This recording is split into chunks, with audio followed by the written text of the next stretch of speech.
So, welcome to our new podcast, Rock is My Life. And on the bill today we have Filippa Nässil from the band Thundermother. Welcome. Thank you so much. And also with us tonight we have Nalle Påhlsson from the band Therion and Treat, and among others. I don't even remember all the bands. All the projects you have today and tomorrow. Yeah, well, thank you. Both welcome. Thank you for having us. You recently released something with ABCD. Yeah, that's right. Yeah. So there's quite a few bands. Yeah. Yeah. But did you play on the new Sinisan album?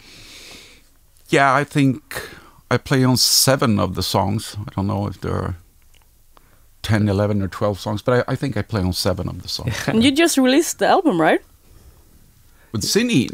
No, I don't think it's released yet. Actually. Oh, okay. But there's a few singles, I think. Okay. I'm not into the band. I'm not in the band anymore, so... They only wanted your brilliant bass playing. No, I was actually a member of the band from the beginning, but came to a point where I just couldn't... No, I can't be here and there and... Everywhere. You know, be clones, make clones out of myself, so no. Yeah. But it's going to be a very good album. I like it. Cool. Yeah. And they are very good friends of mine, so... I saw the release party was last week. I didn't go, but... Where was it? It was in Olsson's Garlic and Shots. Oh, that's a good place. Yeah, in the basement. Yeah.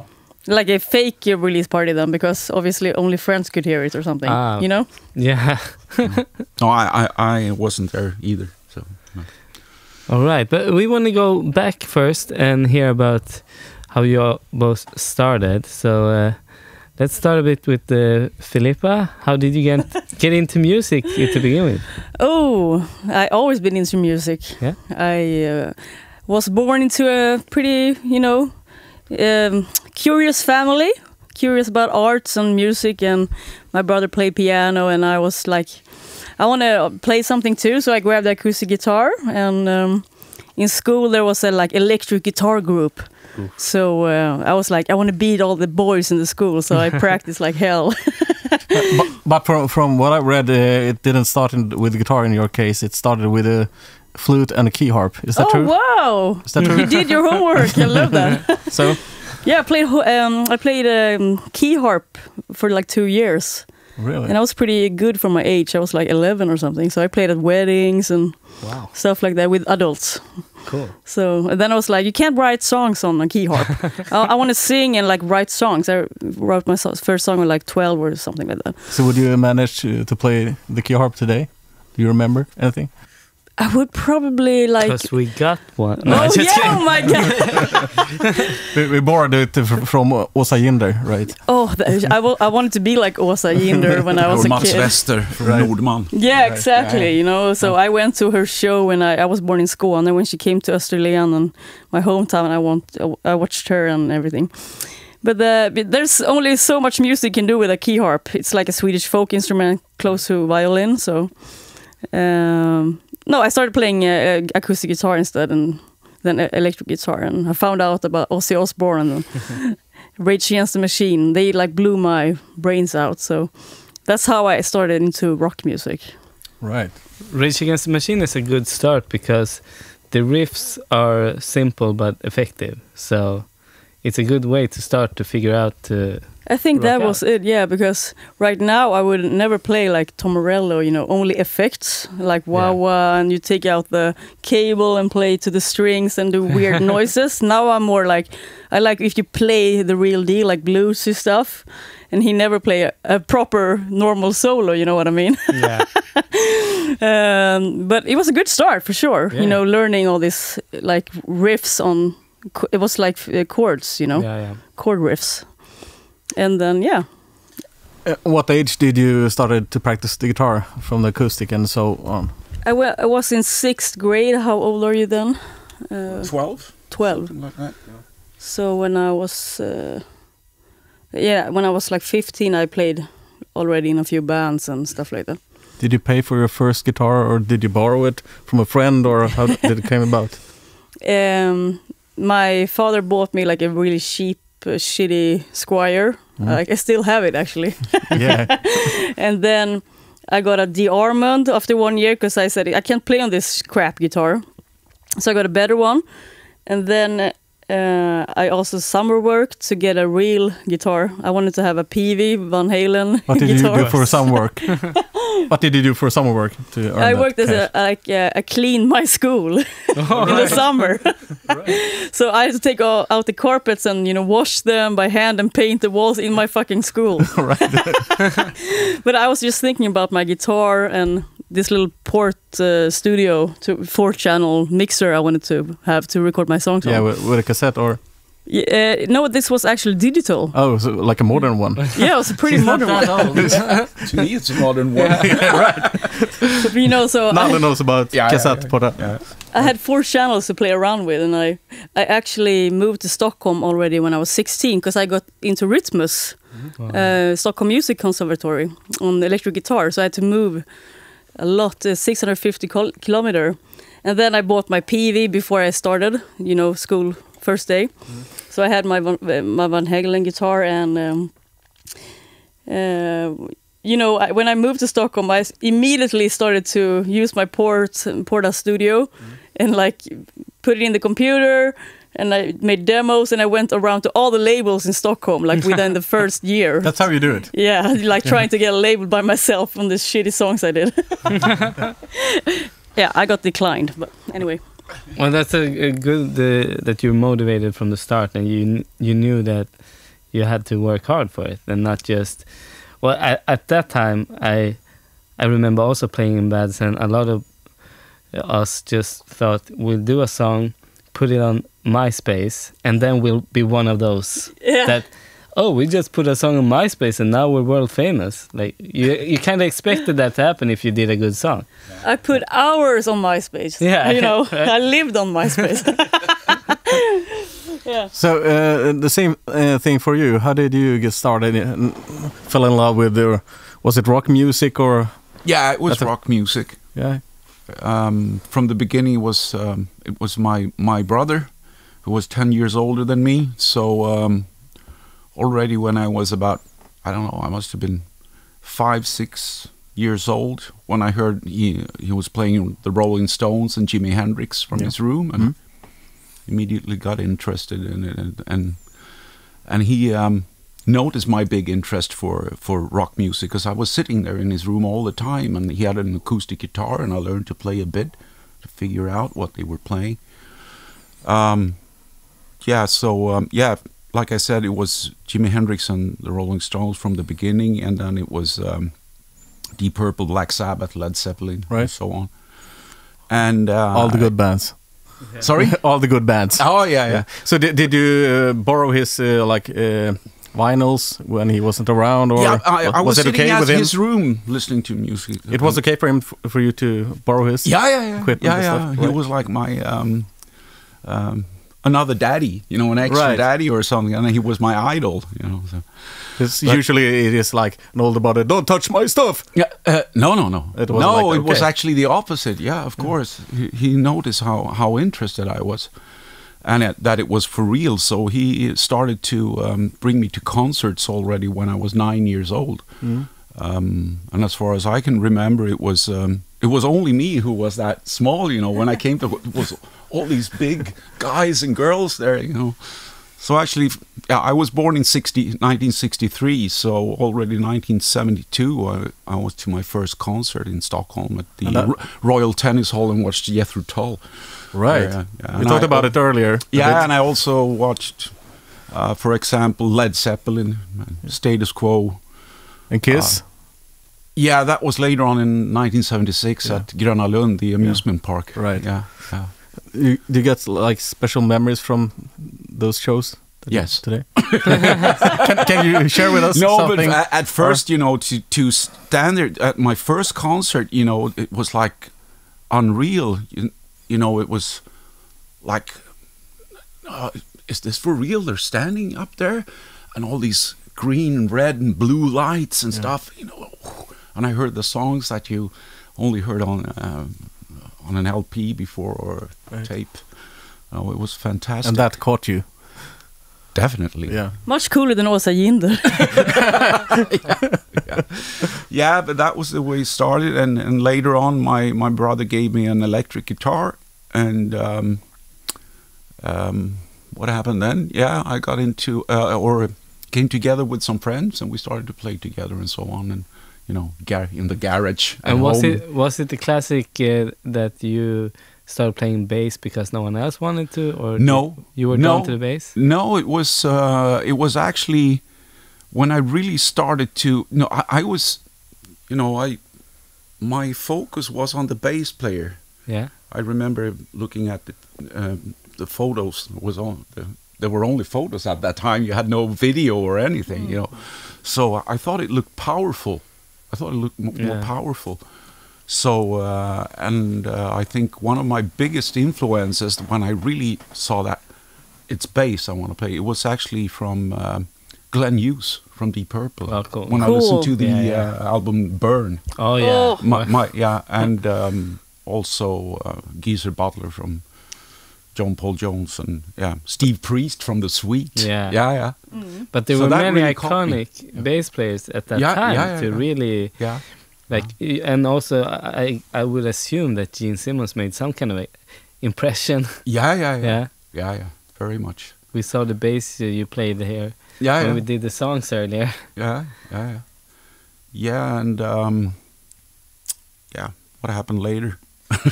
we can stop there and move back to Filippa. After your MySpace and getting declined by the labels and stuff, how did you move forward? I stood on the street, Drottninggatan, and played guitar. So that was you? Oh yeah, that was me. Yeah. I brought a friend from school, Johanna, and she was singing, and I played, and we did covers and my songs and some of her songs, and one day someone dropped $100 bill in the hat. Yeah. And it said "call me" in a business card to a label in Belgium. Right. So I had a lot of dealing that era when I was 17 with them and my family, and I had to get a lawyer, Swedish Musikerförbundet, become a member, and it was like 50 pages of bullshit, basically. So I never signed it, but it was a good experience. I got confidence, Right. Yeah, like something is good when they see two girls playing guitar and singing good, so. And when you moved to Stockholm fairly young, your family was still in the south of Sweden. Yes. So that's a pretty big leap. I mean, but I was determined. Like when I was planning to go to musiklinje, music school in Ystad, where I'm from, and I was like, fuck, I don't want to go there. It's so lame, How can I develop to become a rock star or whatever in Ystad? I know even the teachers and everything. So when I got into Rytmus, I was like, yes, Stockholm is where the stuff is happening, and the capital, capital of Sweden. Right. And did it live up to your expectations going to Stockholm? I mean, this happened the first 6 months I was there. The label deal on the street. But that's sort of like a fairy tale. You must have thought that this is all coming together like I planned it to. Just getting $100 bill. I thought like I'm going to be like Robin, When I'm 18, I'm going to be huge. Did you have like other bands before you started up with Thundermother? Or? Yeah, I had a band in Skåne, in the south of Sweden. We were called Gas. I don't know why. Punk band. I played bass, Nalle. Yeah. I don't know why, because I played pretty good guitar, but they said that you can do that. And then I had a band called Antabus in Rytmus. I always liked the beer thing. And then was in a band called Frontback. They still exist. Oh yeah, we were on the same label as them. I know cool. them, yeah. Right. Yeah, she's a great friend of mine, the singer still, Anlo Front. Oh yeah, Right. yeah. So that was the same band that's been around since then. Yeah, they changed a lot of lineups Oh, cool. over the years. They existed for so many years. But that was later on when I moved after Stockholm. But in Stockholm, I was most focusing on playing with the stuff in my school. Yeah. Because it's a very intense music education. Yeah. Have to play every Friday and every Wednesday, have a concert in school and play with all different kinds of people. And So after graduating Rytmus, was it back then you started to form Thundermother, or? no, not then. I was still too young to understand that AC/DC is the best band in the world. I was still brainwashed of Toto and all this shit, So you guys got that in common too then? That your love for AC/DC? Yeah, we have. Yeah. Me and Nalle met before, and he teach me some AC/DC stuff, how it's played for real, because he's a pro. We sat there and then we exchanged some Riffs? Yeah, some riffs and went from AC/DC, and you were all the time getting to me and say, how did you play that? And can we play it together? And it was for those about rock or whatever. Yeah. I play with this. And I still remember how to play it now, thanks to you. Yeah, okay. And I show other people, this is how you play for those about to rock. Nalle Påhlsson told me. And this was an after party after a gig we had one time, me and Nalle. Cool. One of the fun things about hearing about old bands, I think, is the band names. I mean, you had some good ones. Do you recall any good or silly band names? I do. Yeah? Let's hear some of them. I know that the first band I ever played with was called The Hot Girls. Really? Mine was worse, actually. I didn't mention that, but Plastic Ducks. Fantastic. No, but I think this Hot Girls came from this with the glam era. It was Slade, Sweet, David Bowie, and all those, glam. Were you trying artists. to look like hot girls, or were you hoping to get hot girls? We dressed like the Sweet, We had makeup, cool. and I had a cape just like Steve Priest. Oh, nice. I love the Sweet. And I played bass on a guitar. Hot Girls. Yeah. So are there like photos available at the time? I don't think so. No, unfortunately not. You'd expect him to say that. No, I would like to see them Yeah, myself. just kidding. But, I think it's a cool name because it fucks with your head, Yeah. You see a bunch of guys, Yeah. And here are the hot girls. Wait, Yeah. what? Yeah, there are actually a Norwegian band called the Backstreet Girls. I love really? them. Yeah, and they are only guys. Yeah, and they're great. Boogie Woogie band. Yeah. But Poison could have been called hot girls. Yeah. Because they were. They were. Yeah. So, what was the first band you made a record with? It was a band called Koda. All right. Koda, Yeah. was said in Swedish. Koda. It was a funk band, actually. So I played a lot of this Okay. funky slap bass. Yeah. It wasn't really my time. Yeah, I still like a lot of those bands playing these funky stuff like Mother's Finest, and I also listen to very much to Earth, Wind and Fire and very much soul music and so on. But when I got a request from them to join their band, I had watched them before, and I was stunned by that. They sounded so professional, and they said on stage, from the stage, here's our new single. So they have recorded Yeah. in a studio. They have released a single, So when I got this request when they asked me to join the band or come there for an audition, I was like, wow, I'm coming into this with a record company and so on. So yeah, it was a single that was called Funky Rappin'. And it's still on. You can watch it now on YouTube. Oh, cool. Yeah, I was 17, I think. And you were in the video? That's cool. There's a video of you playing? Yeah. Oh, Yeah. we have to check that out. Yeah. Yeah. And yeah, so did anything come of it? How long did you play with them? This was from 1981 until 84, I think. All right. Yeah. So the elder to animalize. Yeah.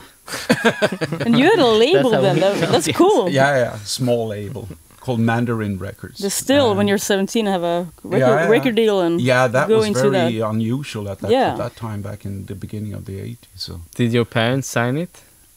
The record No. deal? Yeah. I can't remember anything of that. Because you were too young. Yeah. You need to ask I them. can't This is super remember. interesting. Yeah. I can't ask my parents anymore. They're dead. Oh no. Oh. 'Cause Sorry about I know some of the guys from 220 Volt, and I know that at least the bass player was too young, I think, to sign the record deal. Uh-huh. So Okay. his parents had to Yeah, sign but it they for had a him. major label, didn't they? CBS or Yeah. something like that. Yeah, exactly. Yeah. Oh, this was a very small. Oh, so record- they were record fine with a label. 17-year-old signing. Yeah, It's cool. Yeah, but worries. I have to come back. Sorry, but I have to come back to this with that I actually didn't.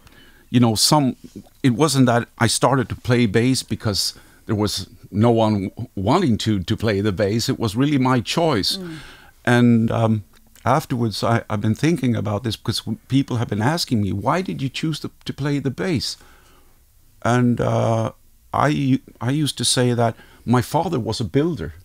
He was into concrete, Okay. building The houses. So structure. that's really one answer for it, I think, because if you haven't got a stable, what does it matter if the carpenters are doing this and that? If the foundation of the building is not stable, everything's going to fall apart. So I think it came a bit from there, actually. Good choice. Yeah, I mean, think so. it's always work for bass players, no? Yeah. It's 1,000,000 guitar players. Yeah. It's stupid to play guitar, No, really. I think and like we talked about So many. AC/DC, when you see Phil Rudd, Cliff Williams, and Malcolm Young standing there, just building the foundation of nothing everything. better. That's it. I love that part when Yeah. Angus runs under the crowd up to this little podium and he's disappearing for a few minutes. Yeah. That's my favorite part on the live things. I can just watch the band, Yeah. groove. The same chord forever. Yeah. Yeah, they're like machines. Yeah. It's still so rock and roll. Yeah. There's so it's a lot of precision, but it's yet so primitive. Yeah. The feel is Primitive. the feel is primitive, like a caveman, from the beginning. And That's what I love as well with AC/DC. it's actually like sex. Yeah. You don't have to go to university to learn sex. No, No, just do it. What feels help. good. Yeah. that's what. Yeah. That's why I love Marshall amps and play loud. I thought we were going to say that's why I love sex. Yeah, that's why I love. I wish I was quicker to say that. But it's a good feeling, to have loud Marshalls. Nothing beats that, and groove. Yeah, one of the bands I play with always asked me to get in-ear monitors. And I really don't want it because I want to feel. Yeah. I want to feel the wind from the amplifier. Yeah, I'm the same. I don't just same too. want it in. No. And also, if you're doing a show, you can't hear the audience. And You can if you have microphones. Right. Yeah. I actually molded in-ears the other day. Oh, really? I haven't got them yet, but sometimes like it could be good, I guess. Yeah, I mean, there's good things about it. It's just, I mean, The primitive thing go the away a primitive, little bit. yeah. Yeah. I agree. But you play tighter. Apparently I do. Well, I think most people probably do, but Because there's- I learned this on all these streams during the pandemic. right. We had in-ears on the shows and it sounded pretty good afterwards. But it was not as fun. No. Filippa, I heard that you really are into Marshall amps. And one other thing, what happens if you require or demand being on tour, and if you see like a PV on stage and arriving? What happens to Filippa then? I mean, if they booked me, Yeah. they know what I want to play on. Yeah. So then I sit and get it, Yeah. Yeah. I had one time this experience. And I can rock any amp, you can make it sound crunchy, whatever. But then if it's a major show, I will refuse. But if it's like a little hole in Italy, I will do it, Right. But I suppose it's also a matter of if they ask you what you need and you tell them and they say it's fine, which is probably what has happened if you're going and doing the show. And then it's not there, then I mean... But like 9 out of 10 times when I rent backline, because I almost always rent Marshall amps because I play abroad. 9 of 10 times they are not working, the GCM 800, because it's, you know, old amps with valves, and they don't do the quality check after each rent out, you know, to every band. So I have to improvise almost every show because the amp is not working. So that's a problem. Sucks. Yeah, Yeah. it really sucks. Do you want to talk a bit about your gears, your setup? What kind of guitars you're using?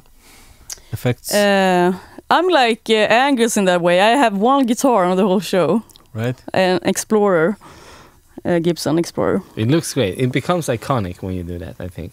Yeah. I mean, you get connected to the instrument in a way that I think is really cool. I never break a string. I know that. Yeah. You know, I can play 90 minutes with it. So why change? You know, if I think that sounds the best, and it sounds the best of all guitars I have. Yeah. But lately I've been have some sponsorship from other guitar brands, so I actually changed for one song, you know, for the pictures. But you're a Gibson endorsee, right? Yeah. Right. How does this happen? Oh, good question. I don't remember. It was early in the Thundermother career. I got a mail and contract and signed it, and I don't really know. But I think it's because we are pretty big in Germany, and they saw us playing there, and they like reached out to me. If you need guitars on shows, we can come and provide it for you. You're like, nah, I'm good. I got one. Yeah. No, but actually I was like, I'm going to try this now. So I came without a guitar for a tour. Oh, really? And I borrowed this white SG, and I literally wanted to buy it afterwards.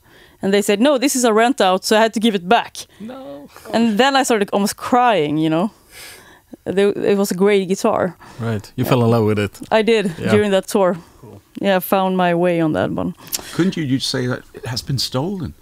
Yeah, and then they see By me. me. Then they see me next show on YouTube, like, she still have it. No.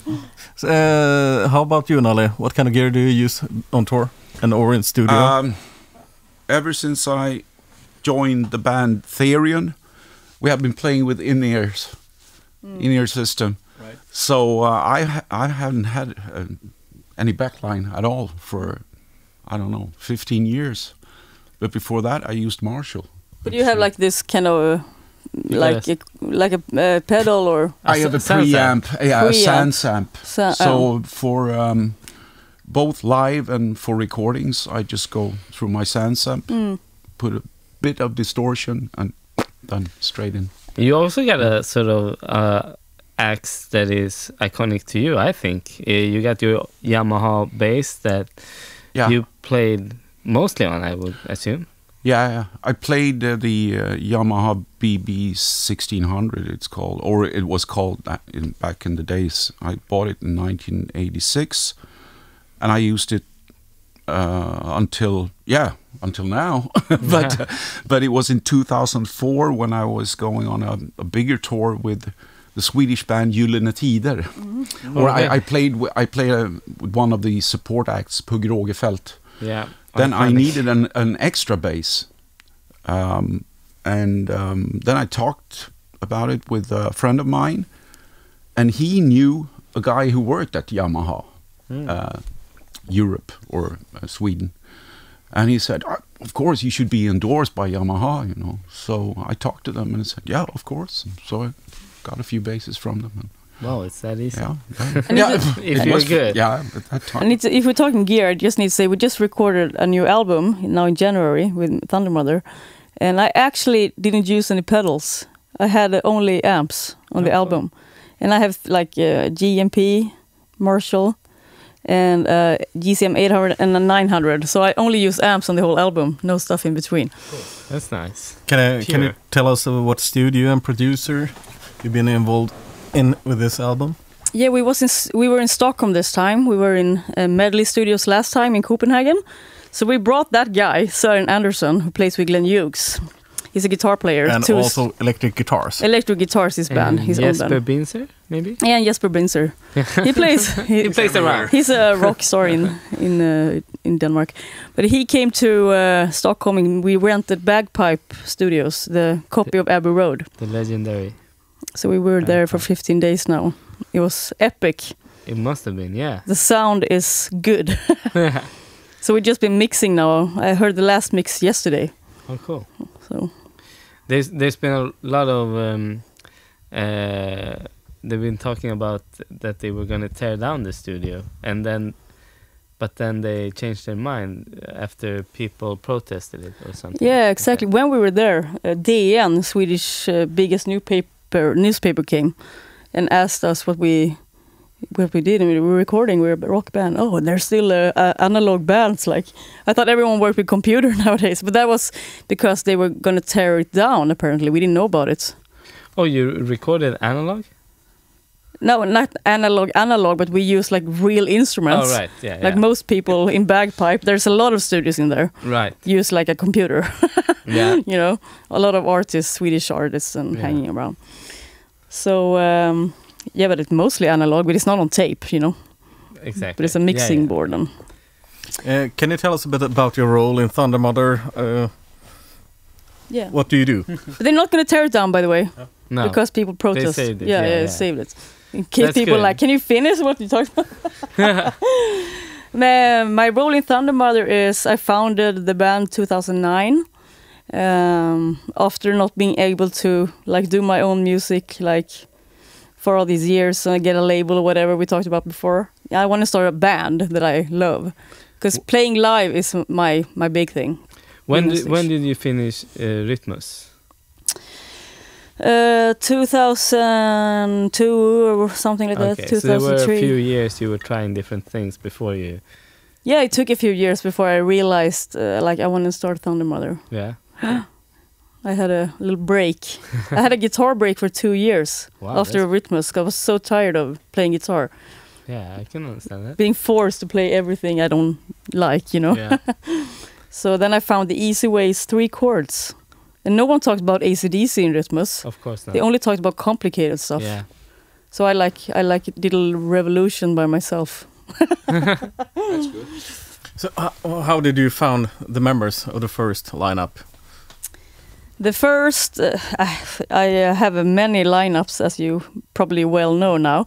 But the current one is been for 6 years. Yeah. So it's the longest one I ever had, which I'm having now. But like I swapped members around like every week when I started the band. You know how it is, you know, trying people out. But I moved to Stockholm again after moving home, you know, or moving to study after Rhythmus. Then I moved back to Stockholm, and I had no band or anything, but I had the vision of Thundermother.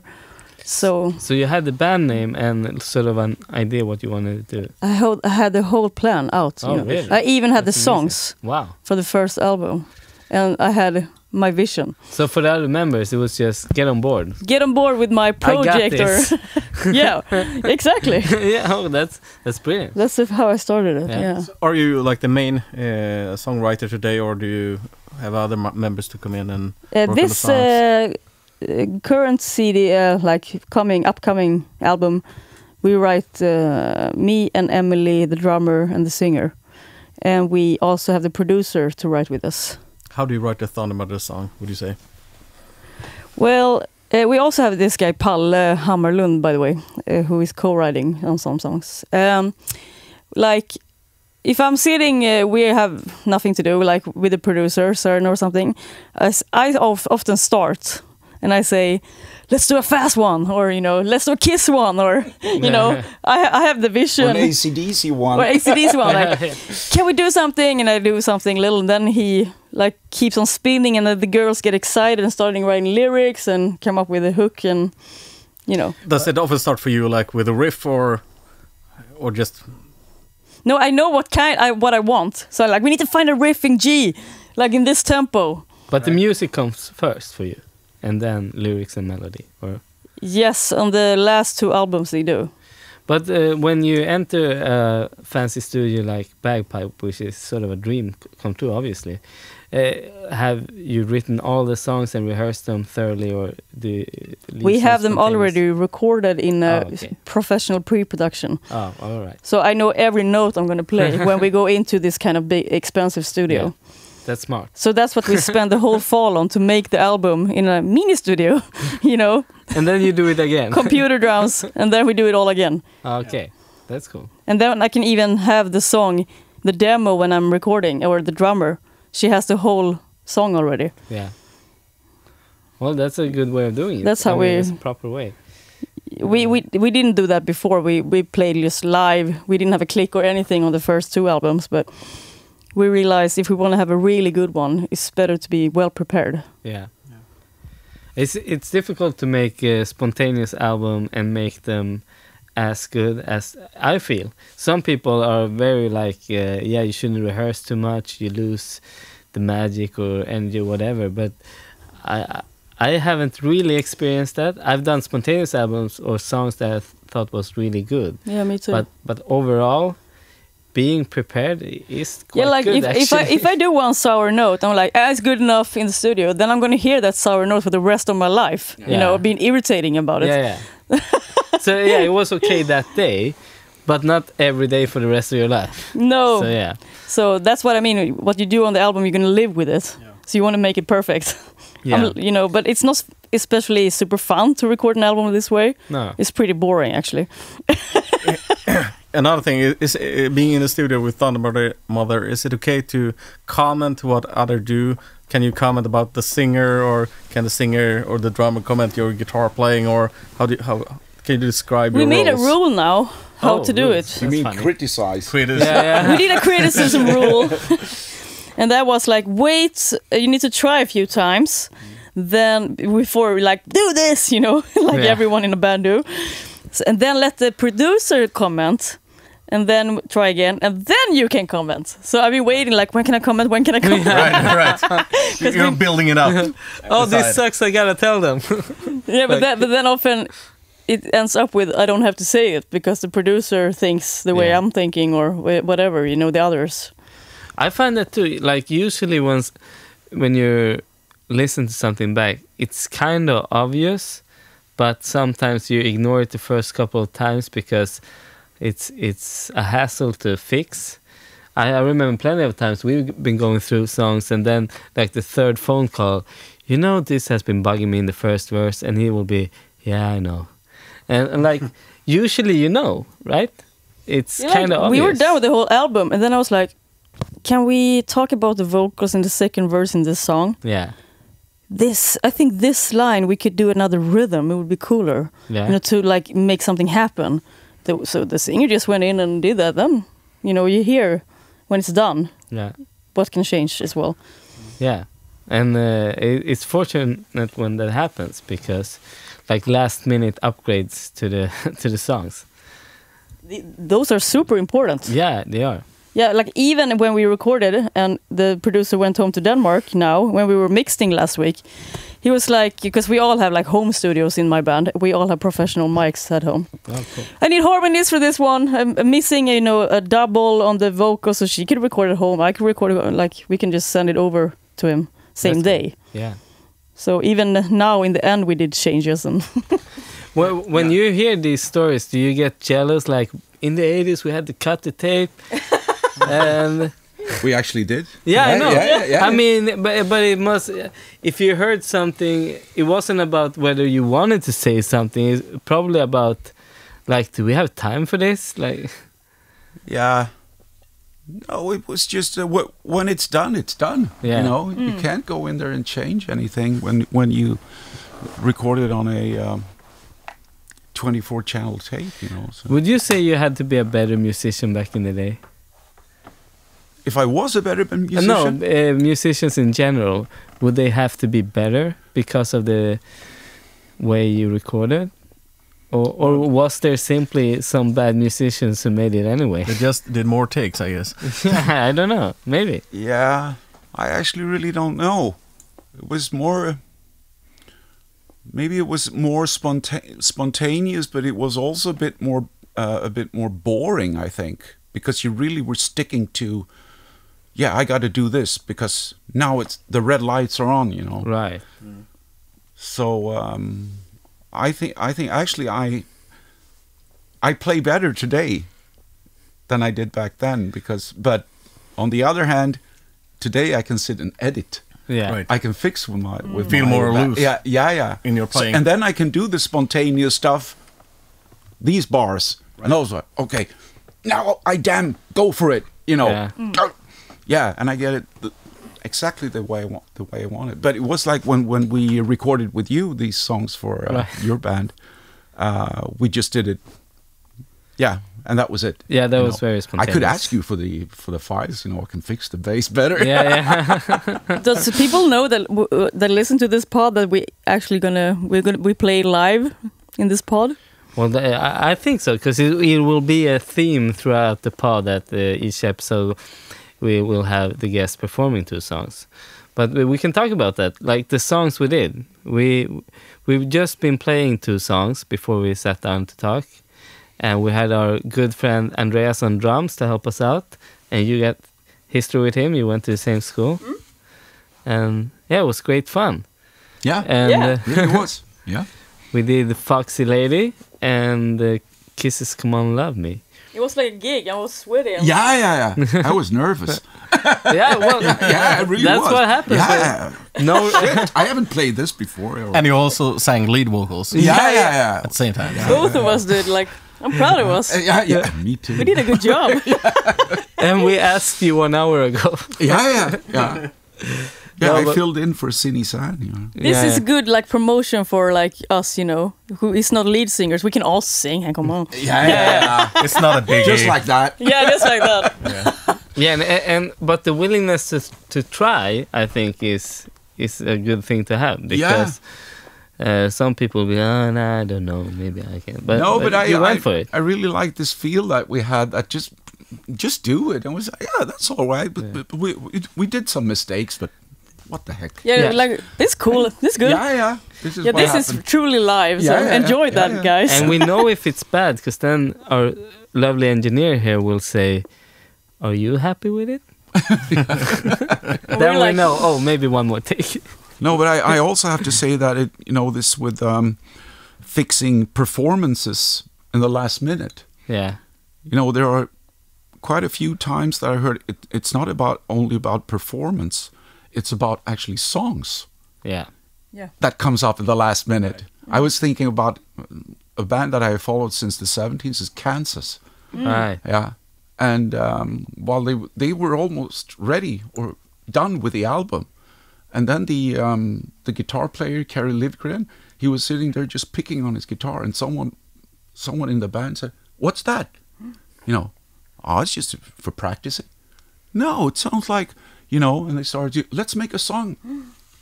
Okay. It became their biggest hit. Was that Dust in the Wind? Oh, man. Yeah. What a great song. I think the same band, Carry On Wayward Son, which is a very big...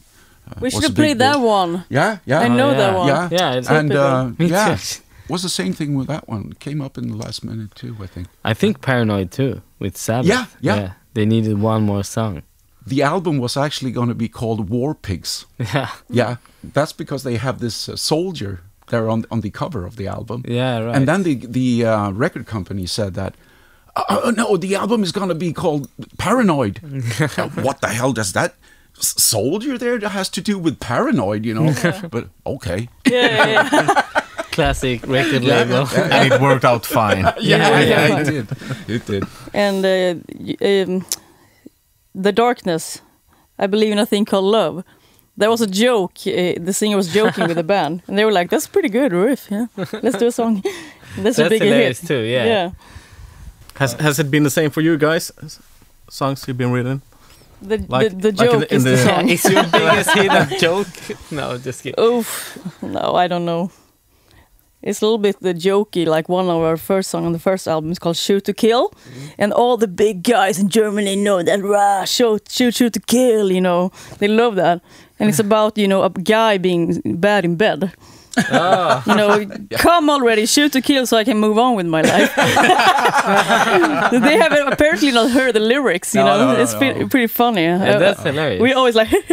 But they know the chorus, right? So. Yeah, shoot to kill. It means like, come on already. That's like a Born in the USA thing, where it's critical of the US politics and all the right-wing politicians think that, oh, it's a patriotic song, let's play it at rallies. And it's sort of funny when you don't listen to the lyrics and only to the title of a song. But I love our German fans. I need to add that. It's also like the Frank Zappa song. Oh, that's it's awful in a good way, I suppose. Bobby Brown. Yeah. Right. Yeah, you couldn't write those lyrics today. No, you I wouldn't be played on radio. No. I love the Beatles documentary Get Back. Yeah. Have you watched it? No, I don't have Disney Plus. Yeah, I watched the whole thing. It took me 2 days. I was up all night. Oh. And because it's so long, uncut. Man. 4 hours something? Yeah, when they, like every episode. Oh, when wow. they're rehearsing and talking and I love how the Beatles. You can actually see when they come up with the songs, the Beatles hits. And That's no one's amazing. in the band's caring when when Paul is like, get back, get back. I think it has something here, but everyone's like, nah. And that's a huge hit, So that's really fun to see when they're actually creating these hits. Yeah. You can see that, and I started crying when I watched that series. Oh man, Check it I out. have to watch it. Oh. I love the Beatles. We went to Abbey Road to record just for. Oh yeah. That was part of the reason, the love of the Beatles. Good. Yes, and that's why I'm so interested in bagpipes, because that's sort of the Swedish Abbey Road. I'd love to go there too someday. It's the best studio ever. Yeah, I heard a story about the documentary that there's a scene where Paul is playing piano, and I think Ringo is saying something like, well, why don't we just do this? This is great. We don't have to add anything to this. No, yeah, and just watching Paul playing piano. Yeah, that's when he's doing Imagine, I think. All right. And then Ringo comes up with a little, tweak on the piano riff in the end of every round. He'll be happy the cameras was there. Yeah, because John is late. John is late, and George, he's pissed off. He went the day before. Like, fuck, I leave the band. Oh man. And then Ringo left and Paul left. That's like some kind of monster when there's just Lars and Kirk at the end. Do we even have a band? Yeah. They don't know. No. It's tragic, but then in that documentary anyway, it has a happy ending. Yeah. I suppose. Yeah. Dark chapter of Metallica history. Yeah. So. Well, we've gotten a bit off track. I just want to get a little bit back to your history of, because you've been recording with many big artists in the 80s and go through some of them. I know you worked probably. Is it correct that you worked the most with Mats Ronander, or did you have? He was part of it, but did you have an 80s band as well, like rock band? No, I was actually only a freelance musician. Yeah. So I was never actually into a band. Yeah, ABCD. Yeah. But no, but I played with those artists and my idols actually from when I was a kid or a youngster. Like Mats Ronander, Mikael Rickfors, Pugh Rogefeldt. Yeah. Sanne Salomonsen from Denmark, and Tommy Nilsson. Did you play at Badrocken? No, I did not, actually. Oh, okay. No, they had their own band there. Just respect, Paul, it's big names. Yeah. In Sweden. Yeah. For the listeners who's not from Sweden, I mean... No, they were... They're some of the biggest in this country, anyway. Yeah. And it was also Tone Norum, which is the little sister of John Norum from the band Europe. And I was lucky to play with all those artists when they were at their peak. Yeah. Yeah. Definitely. So every now and then at, Söndagsöppet, these TV programs that were, 1 week I was there with Mats Ronander, 1 week with Pugh, 1 week with Mikael Rickfors or Tone Norum or whatever. So there were a lot of attention to all of these artists that I played with in the 80s and 90s. But what was that like a conscious goal of you to be like a session guy, or did you ever feel like, oh, I'd rather be in a band than belong to something and create my own music, or was that what you were happy doing simply? Yeah, and it was about already in 1984. I was working as a mailman before that. Oh, cool. And we're only playing at my spare time. Well, men are music was a male. hobby, but then I got into this business actually with an artist called Niklas Wahlgren, who was a teenage idol. Okay, I wrote the cool. songs for him and produced his albums and so on. And then it was like I was just jumping on a train that was, so I got requests from here and there, and I just carried on, and I was fine with it. The only thing that happened that I got a request to join a band was when I recorded this album with Easy Action, Right. which featured Tommy Nilsson and Key Marcello from Oh, Europe. yeah, that one. I was part of that. I played on all songs except 2 on that album because they had lost their bass player, Yeah. Pio Turen, Right. or Alex Tyrone as his artist name was. And they asked me to join the band, but then I was booked up with a tour with Tone Norum.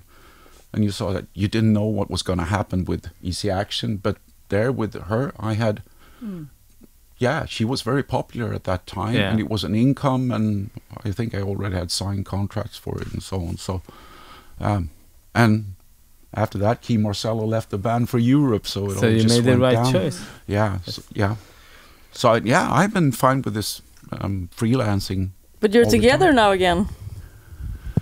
With Key Marcello. No. You had a gig with Easy Action, right? Yeah, it was actually me who called Key Marcello and said, shouldn't we make a reunion? Or I wasn't even part of the band, but I think you should make or do a reunion, and then I want to be the bass player. I said, because I played on the album. Yeah. Yeah, and he said, yeah, you're right. And then we got this gig at Sweden Rock Festival. So, yeah. Awesome. Yeah. But you first did the reunion with Sinisan and then with... Yeah, I wasn't part of the Okay, so- band then. It was another bass player. Okay, so Yeah. they sort of made 2 different reunions. Yeah. Yeah. Yeah. That's almost like 2 different bands, right? Yeah. The sound as well Yeah. of it. Yeah. Yeah, it is. But it was great, and then we thought we were going to continue to record some more songs and make an album, but it hasn't happened yet. So I'm not responsible for it really. It's Key Marcello and Tommy Nilsson. They are doing so much other things. But I find it a bit interesting that you write songs sometimes and you're like this sort of background guy sometimes, and you're fine with both. Like, what's the longest you've gone without writing a song and then just getting back into it, or do you get an itch when you don't do it? That's like 10 questions, but Yeah. What did you say? yeah, exactly. No, I don't know. It still feels like I'm just on this train, Yeah. moving forwards, and I do my own stuff. I do children's music too. I do a lot of things, and sometimes other bands and artists wants me to play on their album. So yeah, I'm just along for the ride. I don't love know that. what's going to happen next week. You know? You're creative, and I can be jealous of that. Yeah. To have different things. Yeah. It seems so. Like, Yeah, and I free. still have. You're free like that. Yeah, and at the moment, I think I have. I have what do you say in the pipeline? I got like 3 or 4 albums I'm going to work with to record. So that I'm still getting requests to play. So yeah, It's cool with the 2 of you guys because you're both very successful, done a lot of things, but you've done it quite differently. Like you really have your Thundermother, and you're really pouring your heart and soul into it, and you're doing the same but with multiple projects, and so there's different ways of going at it and still being successful. Like there's not one path you have to do.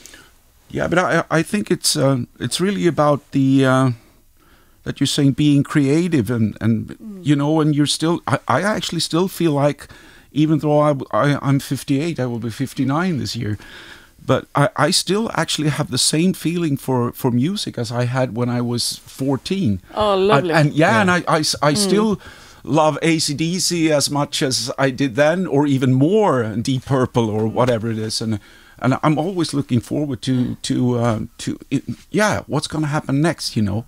Okay, and if someone doesn't make a request for me to record, I'll make something on my own. Yeah, I do the same. I told I told you guys before, but I'm sitting in a studio every week doing my own stuff, like just stuff for, you know, film or whatever I'm trying to do. Being creative is everything. Yeah. You need to have different things. Just do music or whatever. But then you're doing quite a lot of different stuff as well. It's just that it's people not don't know about it exactly. Bands. Yeah. A bit under the radar, I suppose. Under the radar. Yeah, and I think that's why there are happening things for both you and me, or for you, or you. You know, that we are creative and we have a very positive view on the whole thing. That this is going to be good, or it can even be greater. You know, it's always you're pushing yourself a bit. Always learning as well. Yeah. Can we rewind the tape 2.5 years ago? We had started a pandemic, and how did this affect you guys, both personally or musically, economically? What did you guys do during this period? Me and Palle talked about it a little bit before. Nalle, sorry. I said Palle again. Sorry. Palle is my co-writer. It's so similar. Just one letter. Me and Nalle talked about it, and we both were a little bit, you know, it's horrible for everyone in the industry, obviously. But like personally, it was a little bit of a nice for a break for me to just, you know... Because you tour a lot. A lot, you know, over 100 gigs every year. And just to have a breath, you know, be home a little bit, wash your clothes and vacuum the floor is nice, you know, whatever. But we did a lot of live streams for Sweden Rock, for example, for Gaffa. You actually did a stream concert at Berlin. We actually the stadium. We took it as a chance to grow because everyone stopped touring. So we booked the Olympia Stadium in Berlin for a day. Yeah. And rented a sound crew and backline, and we did a live stream from that. As you do. Yes, you do. And then we like call the Rix FM like version in Germany, Star FM they're called. Like, and like, can you broadcast this? Yeah, we're coming because something's happening, you know. Yeah. So we had double exposure. Who came up with this idea? It was my manager, I think, Eric Burden, and then the guy from the Animals. Yeah, Eric Burden. Yeah, his same name. Wow. Yeah. Still around. Yeah. Common name, but then we also rented a truck after that, like a fire truck, and we played on the roof in cities in Germany. So we drove to all the big cities, literally, and played in their town to show that we are still fighting for rock and roll, Thundermother, even if there's a pandemic. And you can be safe. So even if we had 50 people sometimes, so we did 2 shows a day. So we really worked hard during the pandemic anyway. I didn't get away with being at home. Exactly, you didn't get to be at home at all. But that was cool, because when we come home, the Gaffa called us and say, "Hey, you won Hard Rock of the Year in Sweden." Yeah, I was like, okay, but no one else is playing it. Like we won Hard Rock of the Year, but that was fun, you know. Yeah, and they made a lot of exposure to other countries too, because they saw there's one band playing in Europe right now, Thundermother. Yeah. So CAA, I think they're called, in Los Angeles, gave us a call, and so now we have a great booking agency, same as AC/DC. Oh wow! So that was thanks to that fire truck tour. So everything is worth it, you know. Keep on working hard, you will get what you want. So you're just waiting for AC/DC to announce a tour. Yeah. And we know who the opening act is going to be. I hope so. We're the same booking agent now, so that would be a dream. Definitely, yeah. What a dream. I remember seeing Backyard Babies opening for AC/DC. Yeah. 2001. They also have like Beyonce. That would also be cool, I mean. And they have Iron Maiden and Bob Dylan. It's a big agency. Yeah, decent artist, yeah. Yeah. Can you please tell us about the upcoming album? We're like trying to make this as the best one we ever did now. Yeah. We're putting everything into it. How can you describe if your sound developed from the first and until now to this latest? Sounds better now. The first it sounds more expensive. Definitely. Yeah. Like I produced the first 2 albums, so without any budget. Yeah. So you can definitely hear an improvement, and musically and song wise we improved a lot because we've been playing so much together. And we have meetings now every week, like so much planning, because we want to have so many singles and so many videos, and make this right. Yeah, a lot of hard work, I believe. Yeah, tomorrow I have a huge meeting with the band, and it takes hours to just discuss what we want to do and plan everything. Do you think people realize how much work you put into it, or do you feel like they think you're like, oh, you're lucky you made it? Oh. Yeah, so sometimes you feel that when people write, and why don't you answer, bitch? On Facebook or whatever. I get a lot of that. Because I got 20 other guys calling me bitch today, so you have to wait. Yeah, what? I'm busy. Yeah. Absolutely. But I love that people, support us and comments, but I can't answer everybody all the time. Yeah, absolutely. Do you share doing interviews like everyone in the band does interviews, or? The singer does most interviews. Right. I like to do stuff here in Sweden and stuff like that, like this. So I choose some I think is fun.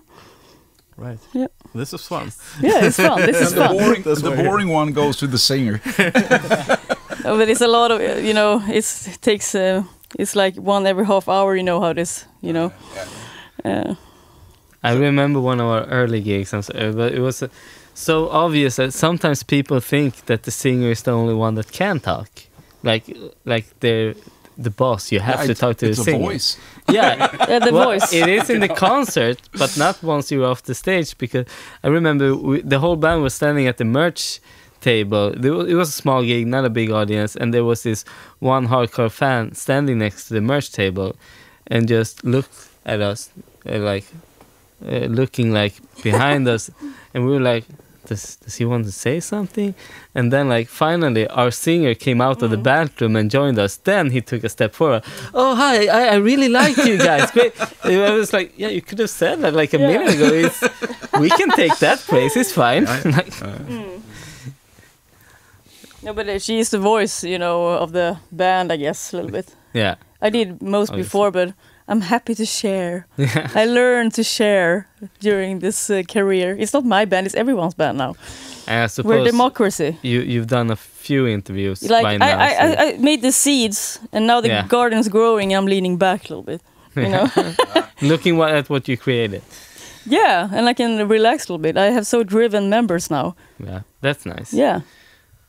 But so, do you have you guys have any shared history? You talked after a show, but you've only done that one show with the both of your bands, or have you met before? I know you like AC/DC and have your band, and I've seen you. I think you went to AC/DC Machine events and stuff. Yeah. Me too. That's like an AC/DC fan club thing. Oh, cool. I DJ and Nalle play and stuff like that. AC/DC community we have in Sweden. And that's great fan club, because when AC/DC tour, you just the chairman, what do you call it, Sickan, he fixed tickets. Oh, cool. In the front every show. Wow. So you don't have to call so it's better to be it's better to be a member. Yeah, but it was bad when they played in Stockholm last time, because I got gunpowder in my eye when the cannon came. Yeah. Oh. So I couldn't see for the whole show. That's pretty cool gunpowder to get in your eye, though. Yeah. I'm blind. You're like, I'm not gonna wash my eye. I was too close. But it was worth it. Yeah. It was worth it, totally. Red eyes. It's a memory, at least. Right? Yeah. Speaking, you just released Home of the Brave, new single with Treat. Yeah, can you tell us a bit about it and the upcoming album? The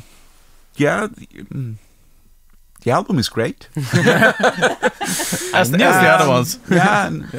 It has been really fun time to record it. And do you do any writing in that band? No, all music is written by mostly comes from Anders Wikström. Yeah. Patrick has co-written some of the stuff, but it's it's going to be a great album. And I was away I was a member from 2005 until 2012, and then I quit, and then I came back in 2019. Yeah. Just before the pandemic. Before You're like, I'm back. They're like, we're doing nothing. Yeah. Nothing's happening. Sorry. Was it you came back? Was it the Ghost of Graceland album? No. Oh? No, that's when he left. No, I think. Yeah. Okay. So Pontus Egberg stepped in after me, but then it was someone calling me, asking me, "Are you gonna be a guest to play something on this concert the Treat are going to do down at the Cold Stores, or the club, Klubben?" Yeah. I said, no one has asked me about that. I said, they have their bass player, Pontus Egberg. But then a few days later, telephone was ringing, and I saw it's Anders Wikström and I, okay. They're going to ask me to come there because they're having this 30-year anniversary from the they had this album. Yeah, one of the old ones. Yeah. I wasn't a member of the band back then either. But then he actually asked me. He said that Pontus has quit the band, so if you want to, you're welcome back. So I said, okay, yeah. Yeah, but the new album, as you asked about, is the first single, "Home of the Brave," is a more popish. There are some more heavier stuff on it. Guitar melody and moves forward. The opening song on the album is a bit more like Conspiracy, if you remember that song from the album that I can't figure out what the name was. Coup de Grace? No. But Coup de Grace, I played on, and I was a member at that time, and it's actually a bit like looking back at that album. And that's my favorite. Because I'm very happy to see that they have been doing some investigations about or checking which albums are the most popular or the most streamed on Spotify and so on, and it's actually the album that I played on, the Coup de Grace. So it must have been about the bass playing. It must have. It always is. Obviously. It's the foundation, the concrete. The concrete. Yeah. No, but that album actually got a lot of very good reviews, and people are asking. It was quite a stunning comeback from Treat, I thought. Yeah. I thought they were all right back in the day. It wasn't my favorite band personally. And I just thought it had evolved in a way that made it a bit more modern, but sort of still in the same genre, which Europe chose not to do. They moved into a different genre, which is great by itself. But if you love that genre, you want the band to still be there. And so they found a really good way to be current, but within the same genre. I think it was a really good album, and the forthcoming one is, I really like it. It's going to be great. It's going to be called? It will be called. Let's see. I'm so fucked up in my head by all these bands and projects. Do you write down all the albums you got coming up? Oh shit, I'm releasing an album tomorrow. Yes. Which one? Which one? I actually have it on my website, nallepåhlsson.com. And then you're the one logging on to check it. Someone calls me and asks, what are you doing right now? I have to check on my website to see. Or I just maybe I remember 2 of the albums that are going to be released, and then I forgot 3 other albums. That's so cool. So I can always see what you're doing on your homepage. I'm going to check it out. I'm going to follow you now. Yeah. But the new album is going to be called The End Game. Oh, cool. Yeah. Good name. Yeah. So it's not about, you can actually think that, okay, it's the end now of this, but it's actually that, like we say, that the end of something can be the beginning of something. Right. You know, so there are those. The game of it. Yeah. You actually see these sperm coming in. All right, I saw the cover. Yeah. So It's like a Nirvana thing. Yeah. What? But, yeah. Wait, what? But they have already. It's already out there. I need to check the that cover out. of the album and Do you know the release date? Can you tell the audience?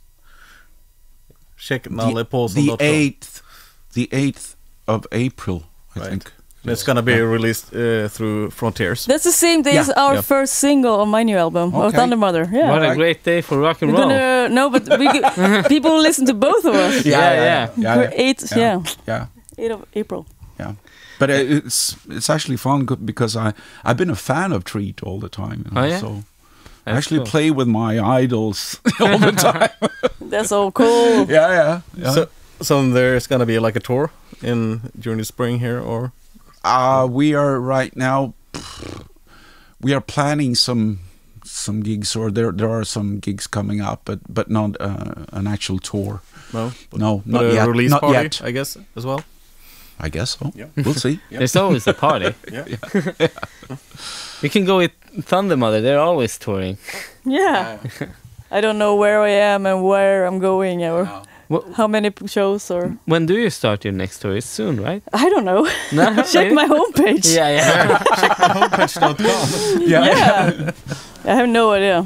I'm playing in Denmark in March with Jesper Binzer. Oh, cool. Yeah. Jesper Binzer's Hairball. Oh, that's what it's called? Yeah. Oh, nice. And Is then it like a one-day festival thing, or is that the name of the band or the event? The event, the one-day festival thing. And then we're going to play in Kolding in Denmark and then go home. And then we're going to play in UK. I actually remembered. We have 3 weeks in UK in April. Wow, that's a lot. Or 2 weeks. Yeah, that will be hard. Yeah. UK is difficult. Really? They have no riders, no beers, no dressing rooms, stuff like that. Yeah, but the distances are short, at least. Yeah. So you can So walk between hopefully shows. we have check-in early. And everything looks like it hasn't been renovated since the 50s or 1950s. And sometimes you have it's very much like one that, I monitor think. for the whole band. And stuff like that. Yeah. So this is a good example when you need in-ear. Yeah. He always gets stressed out when we go to the UK because you work with plumbing and you sell plumbing equipment and stuff, right? Is that how you say it in English? The plumbing in UK sucks. Exactly. They're outside the buildings. He gets all stressed out when they still have one knob for hot and one for cold. What is this? They're stupid, right? It's like moving back to the 50s, 40s, Yeah. 50s. It's like a museum. Yeah. And always have a carpet in the bathroom. Yeah. It's so good I for think hygiene. for me, always going on tour in UK, I really hate the food. How is it for you guys? I love the food because like curry is their food. Yeah, You know, that's we the eat Indian out- kitchen. Yeah, we eat out every day, Indian. Yeah, Every day, literally. That's what we do. I actually feel like the age we live in now, you can find any food anywhere. So, to me, that's sort of like an old saying. Like, yeah, sure. I mean, their pies maybe aren't great if you go to a pub and ask for a shepherd's pie. Yeah. It can be good, but like anywhere in the UK, you can probably get Thai food or a decent pizza. But Or still- Indian food. Yeah, or Indian Indian. food. Or McDonald's. But still, like Subway is the same all over the world, and Yeah, McDonald's, even in weird countries like India where we played, you can always get the same sub salad. But I have to say UK is also great because all the pubs and That's for sure. Yeah, you I love always the feel pubs, the happiness, even if it's a struggle. That's the upside. The upside is many. Yeah. So, I think, is there like anything that the audience don't know about you? Do you get like hobbies or when you're home from tour? Like anything not music related? Is that what Right. you're getting at? maybe fishing? I heard a lot bands. I make jewelry. Oh, that's cool. Yeah. Raspberry Rocks design on Instagram. That's a good plug. Yeah, but I do some jewelry for fun, for relaxing. What kind of jewelry? Like rock jewelry. Yeah, like rings or necklaces or... Yeah, mostly like necklaces and bracelets and stuff like that. Oh, cool. With metal and leather and stuff like that. My fiancée I'll check is a that out. silversmith. Yeah, congratulations. She has made all these. I saw you got engaged 2 days ago on Facebook. Yeah, yeah. Congratulations. Oh, right. Congratulations. And I really like your jewelry. I was thinking about that. You like that one? Oh, it's upside down. He's showing me this awesome skull ring here. Awesome. Yeah. I wish I could do like silversmith stuff, but I'm not good. You know, it's a hobby. So. Yeah, that's nice. What about you, Nalle? Hobbies? Yeah. When you have Well, days off. It's music. Days off. He kind of likes music. Yeah, it's music. Everything has been music ever since I was a kid. But no, but then I am now very much into nature and stuff. Just to take a walk out in the woods or just get away from the city and to calm down. And let's get some clickbait. What's the worst artist you worked with? No, I'm just kidding. But the worst? Like or maybe just worst experience. When was it not fun to be a session guy? Like, did you ever have that? Like, do I have to say the name? No. Well, you could do it. You can feel safe here. Okay, you're among friends. Yeah. No, but there was. I remember. It's actually from. As far as I can remember now, it's from back in the end of the 80s or beginning of the 90s. And I can't really blame her, but there were a lot of, a whole lot of mess around Thundermother. Oh, okay. There were canceled gigs because of a lot of things. And at that time I was very frustrated and they were telling us that, now we're going... Oh, these first gigs are canceled, but next week we're going. Oh, no. But then it didn't happen. You know, we were standing there like, okay, let's go. Yeah. Okay, no, not this time either. And there were a lot of... And if you're freelance, you need the money. It's not just that it's fun. Yeah. Mentally, you're prepared. Yeah. But clearly, you that's in the past because you're playing with her again now, right? Or did you not? No, you're not playing with her. No. Okay. But I haven't got a request yet. That's when he said no to easy action. Yeah, right. Yeah. No, but I see that she's out there singing sometimes with her brother or whatever she does. I don't know. Well, now we got. I did one thing like you did, freelance, and they tried to make me wear a dress. What? A white dress. I was like not comfortable with that. No. I was like, maybe this freelance thing isn't for me. Always going for the looks first. Like, what do you want me to play? We want you to wear a dress. A dress, right. yeah. I feel so me in that dress. You know?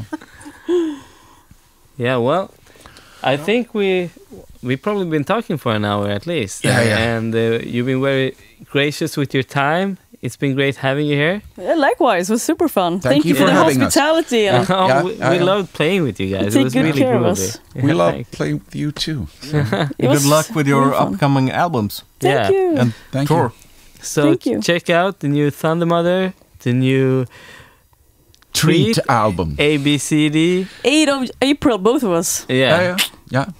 And that's, thanks for coming. And thank you. We'll talk to you later. Bye. Bye. Thank you. Ja. Det är skitkul ju. Ja, fortfarande prata svenska. Ja, nu man går över direkt. Så avslappnande podd. Det är kul ju. Ja.